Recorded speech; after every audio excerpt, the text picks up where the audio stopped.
Good evening, everyone. Welcome to our Wednesday night Did You Know?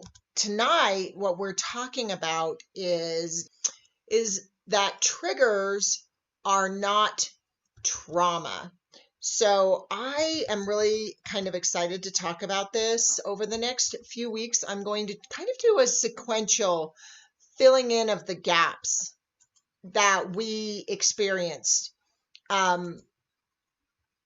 That we experience now because we don't have classes. And so we have the information on our in our class, but that interactive option is not there. So we're going to go ahead and take advantage of. One of the things I'm wanting to do in this is I have been teaching classes for probably around 8 years on brain function. I started with brain chemistry and evolved over the years, but I have been teaching for about that long.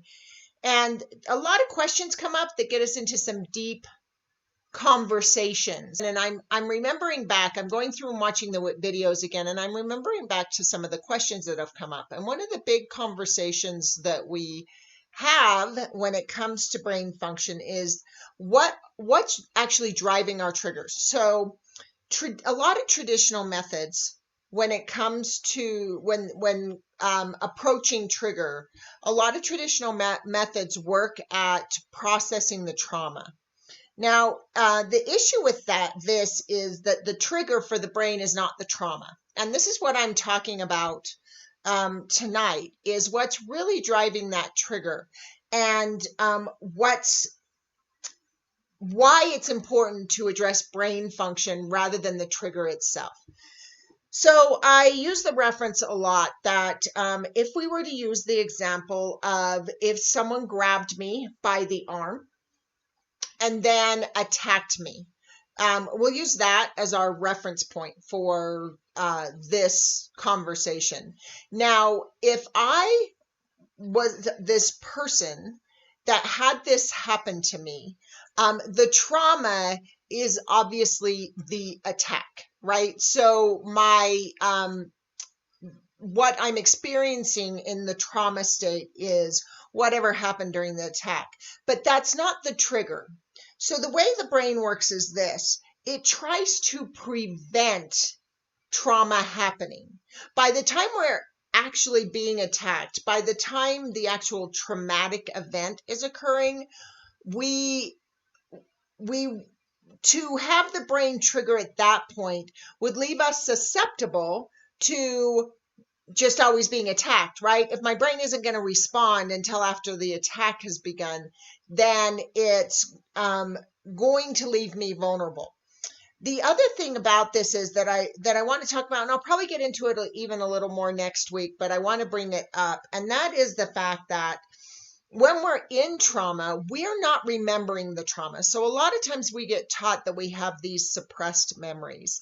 And the truth is we don't have suppressed memories. There is a lot of evidence out there that say that when people are in memory recovery, those memories being recovered are affected by the person helping the person in trauma recover the memory.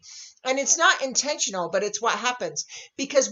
So our learning centers in our brain, the part of our brain that takes in new information is our prefrontal cortex. Once the amygdala triggers, it shuts down the prefrontal cortex. So it makes sense that we never took the information in the first place.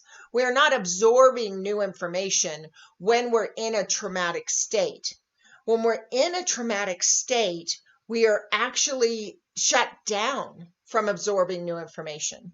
The brain isn't recording information anymore. And that's why a lot of times when people have gone through severely traumatic experiences, they have no memory. And why they found, as they've done tests in neuroscience, that the memories can be impacted by the person helping someone process the memory.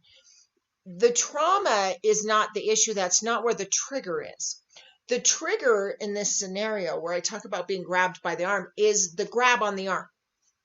Because my brain is trying to say, okay, I don't want to be attacked. And the last thing that happened before I was attacked was a grab on the arm. So now everyone that touches my arm, I'm going to trigger. And this is why. So I was a person that had severe PTSD. So my original diagnosis was chronic acute panic disorder, complicated by severe depression. I lived the majority of my life in panic. Later, I was diagnosed with complex PTSD. So this was trauma related PTSD. And the interesting thing about it is that I would have panic attacks when nothing was happening. I would be doing just random day-to-day things, and I get what I used to refer to as a feeling of impending doom. Like something really bad was about to happen. And I started to think that it was almost precognition, like I was somehow psychically aware that something bad out in the world was happening. But what's really happened here is the same as the arm grab. So when you have panic disorder, generally when you're in situations where you're not under real threat, your brain perceives threat because there is some element of what was the threat present. So you might see someone that reminds you of someone from a trauma, or it might be that someone touches my arm.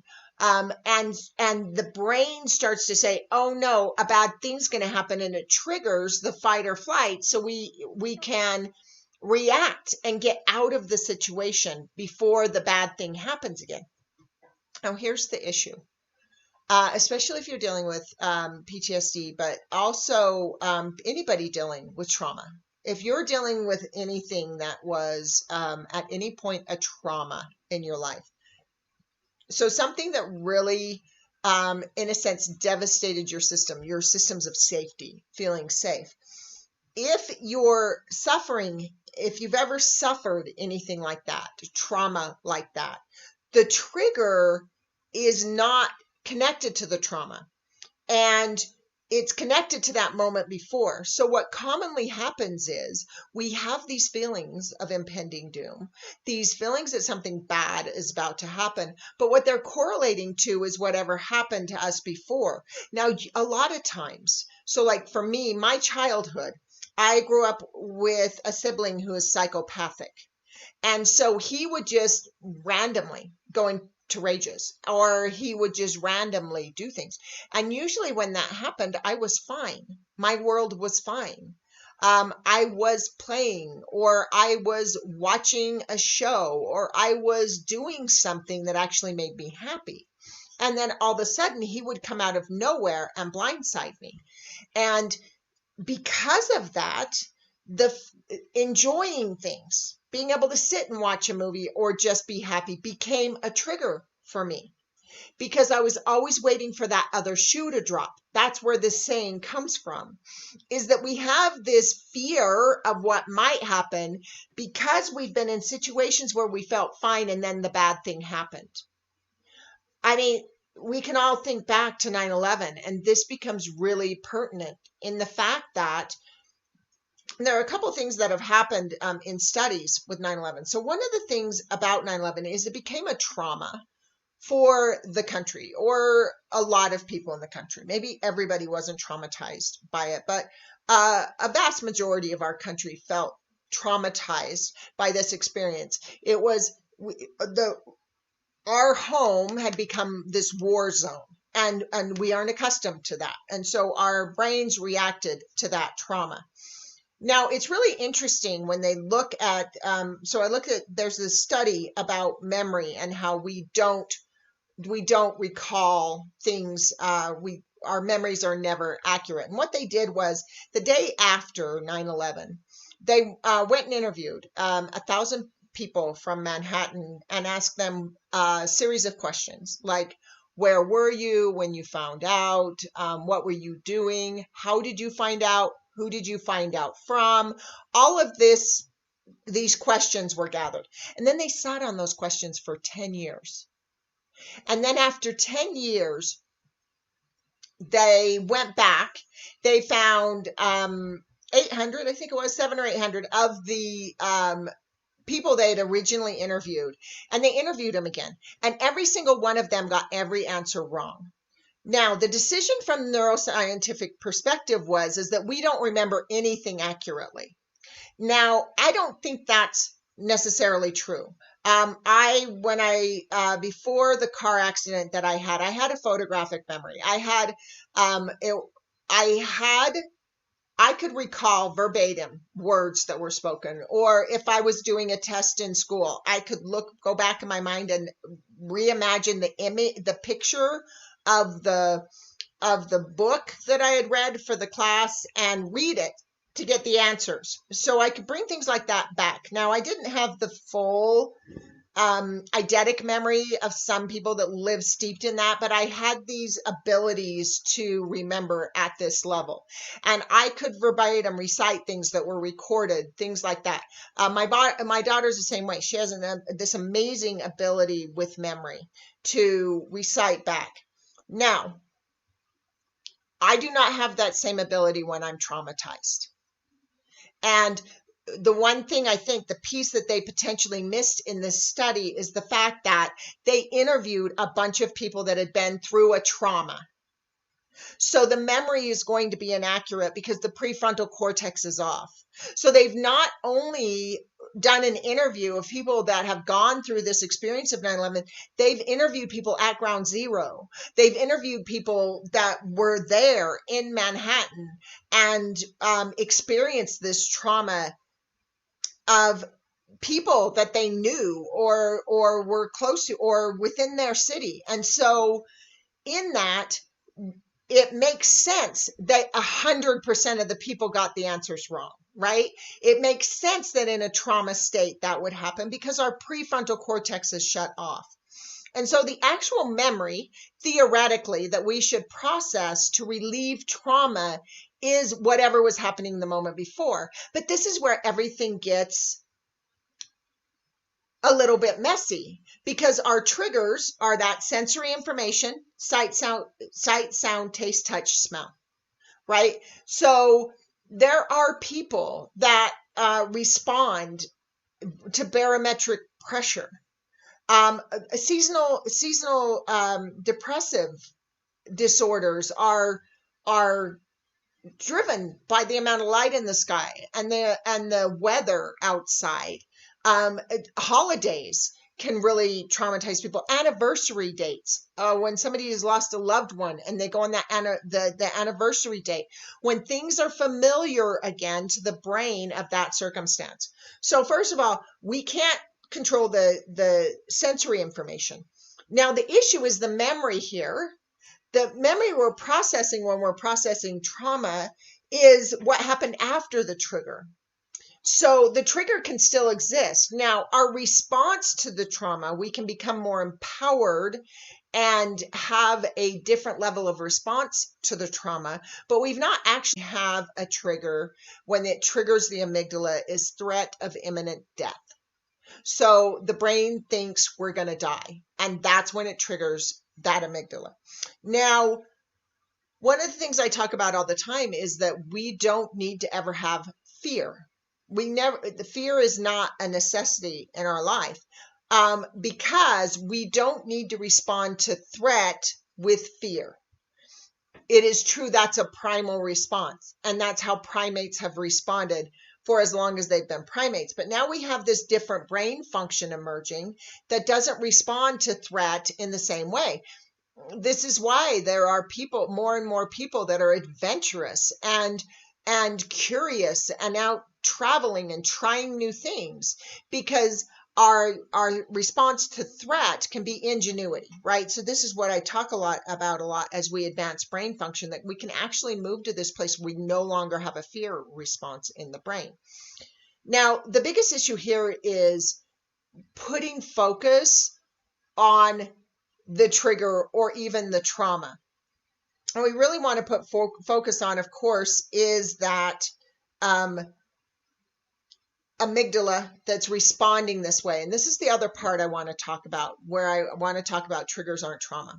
So I hear a lot of people say, well, I get triggered, I have stress, I have anxiety, I have reactive behavior, and I've never been through trauma. And that makes sense. That makes a lot of sense because what we're accessing when we get triggered, and I'm going to go into this a lot deeper next week. Next week, my topic is stress can be inherited. And that's one of the issues here is that a lot of these conditions are adopted. A lot of people have social anxiety because they come from parents or loved ones with social anxiety. And that teaches the child fear, or they adopt the DNA that teaches them fear because kids don't listen to what we teach them. They don't learn through teaching. They observe and mimic behavior. And so when we're looking at this, our triggers are experiences that could be trauma. They are the environment. I get triggered if it's under 32 degrees outside. My brain immediately just flight. It wants to get out of that cold temperature as fast as possible. I'm very much a heat monger. I can be in 120 degrees, fine. But if I'm under 32 degrees, my brain triggers that it's not safe. Now, I grew up in a desert and I was born in the summer. So it makes sense that I don't fear my ability to survive in the heat. But then probably by the time winter came around, it had a lot stronger impact. Or maybe it was a really cold winter, or maybe things like that happened, or maybe it was ancestral. Because a lot of our triggers are primal fears. Think about how many people are afraid of spiders. How many people do you know that have been fatally injured by a spider? Like literally. How many people do you know that have died from a spider bite? And yet a significant number of people in our species are afraid of spiders. They don't know anyone that has died from a spider bite. Now, spider bites can itch and sting, so can mosquito bites. And yet, I don't know anyone who's afraid of mosquitoes. I know people who have fear of getting like Lyme disease and things like that. And so fears are developing of mosquitoes.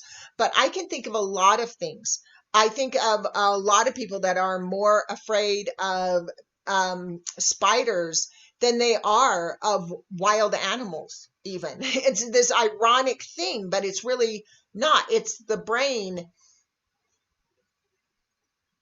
saying what could happen, what might happen. Same thing is true of snakes, right? We might know people who have been bitten, but how many people do we know? I mean, there are so many people. Here's a virus that we're dealing with right now, and people are dying. Large numbers of people in a very short amount of time. I mean, I see all these graphs that show how many people died of this or that over the course of a year or 2 years. And yet here we are with this death toll that's just a few months. Just since January, the end of January, January 22nd, I think was the first recorded case on one of the reports I saw. So that is literally exactly 4 months ago. And this many people have died in 4 months. And yet there are a lot of people out there completely disregarding this virus. And yet they don't know that many people that have died of spider bites or snakes. And yet they're afraid of spiders and snakes. See, it's this ironic thing with the brain that its triggers are based off of the potential of harm, not the actual threat.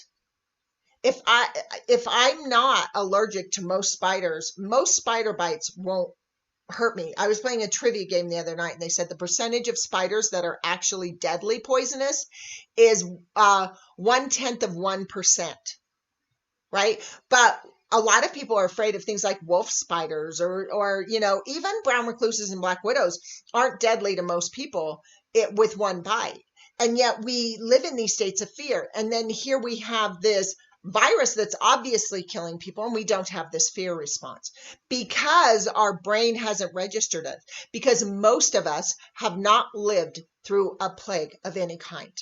We've had experiences, and I think for me, I remember when AIDS was becoming part of society's conscious awareness, was right around the time I had a surgery, and it was before the blood was being tested in hospitals, before when donors weren't being tested yet, because it was really just a new understanding.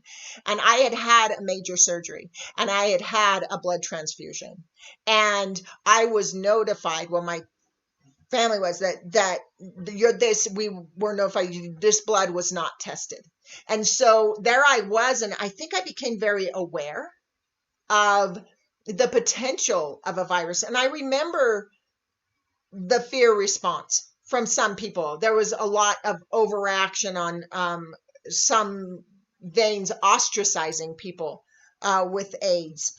And so some of us remember that, and some of us get connected to that, but a lot of people don't. They have no connection to it. And so how they respond is based off of that security base we have. I mean, it's just like this concept that I don't worry about me. I have no fear at all of being sick. I mean, I don't know if the virus I had was COVID or not, but I don't worry about it because I'm very healthy, a very strong immune system. My biggest fear in the world is getting it and giving to someone else that dies. That keeps me awake and alert and aware to it, and will make me what some people consider overly cautious, but I'll be cautious because of that awareness. Now, this won't be, none of this experience will be driving a fear response in us now, unless there's been some correlation.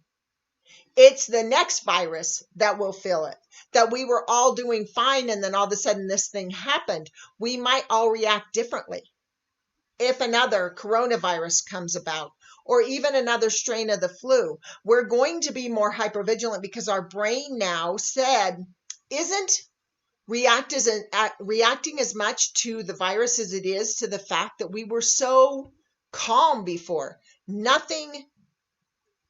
Nothing seemed real. When it first happened, I didn't take it seriously enough. It didn't clue into me. I'm like, oh, well, it's like the flu. People die of the flu every year.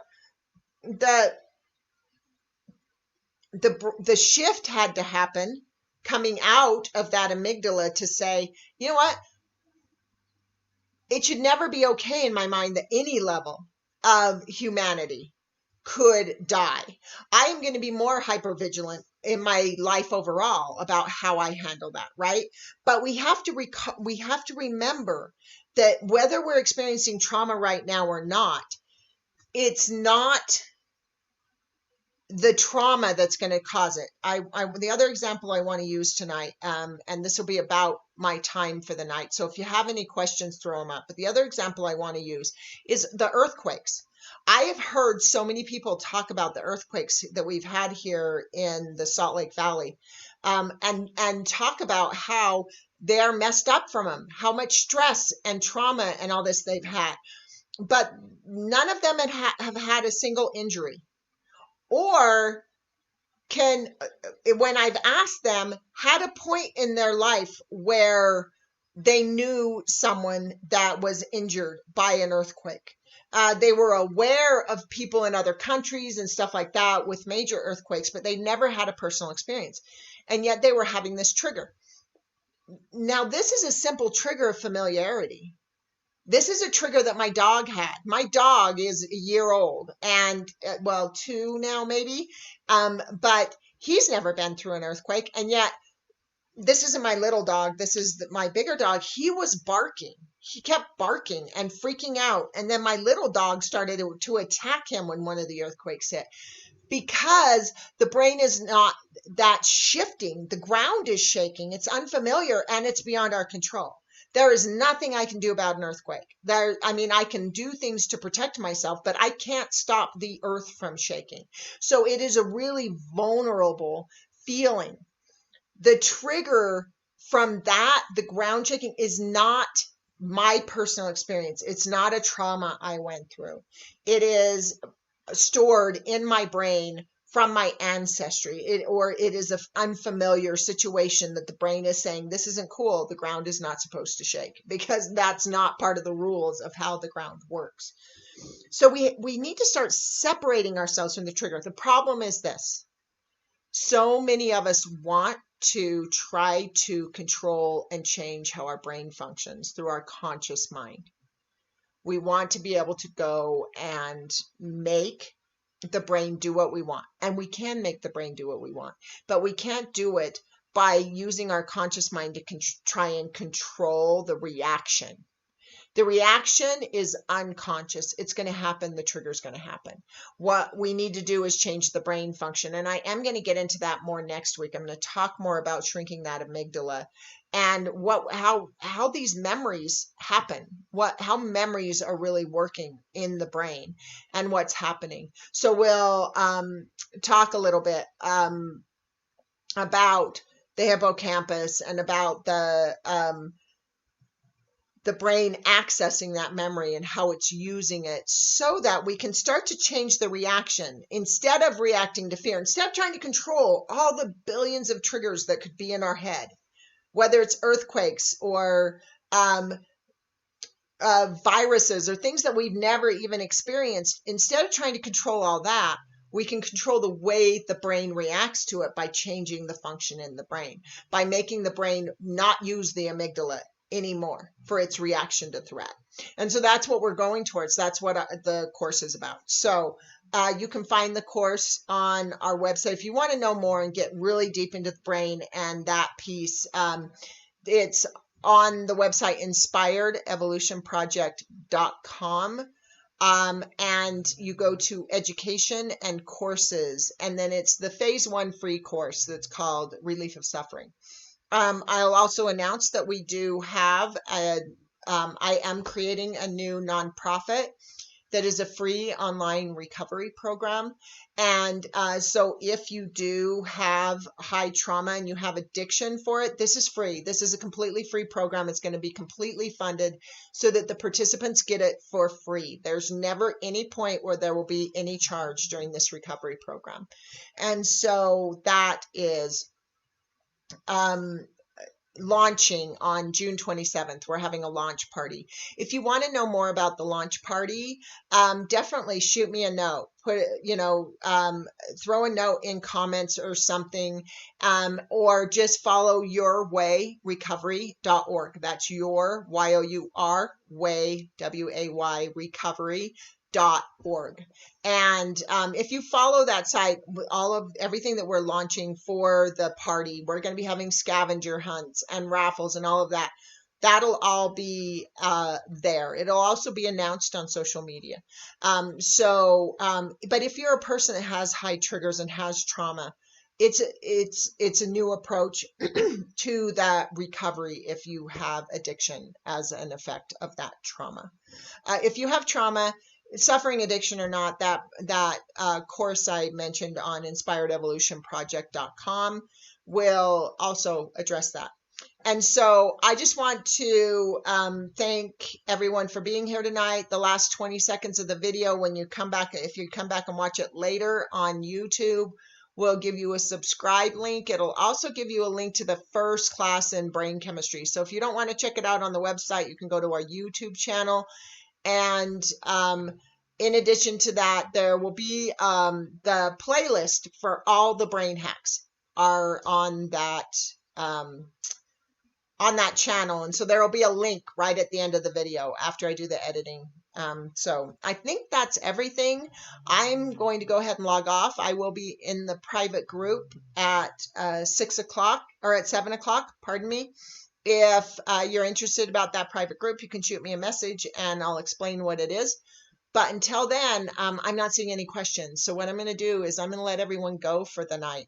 And I'm going to just say as I go that be gentle with your mind, be patient, and stop trying to control it. Allow yourself to let it do what it does and begin to change the mechanism through practices that may seem unrelated to do these phase 1, phase 2 practices, but put faith in those. If you've tried for years to try and change your brain and it's not worked, try this, just see what it does. So if you want to know more about that, again, you can find it on the website. I hope everyone has an amazing evening, and I will look forward to seeing you next week when we will discuss stress can be inherited, but that doesn't mean you're stuck with it. And so I'll see you next Wednesday at 6 p.m. for that discussion. Again, I hope everyone has a great night.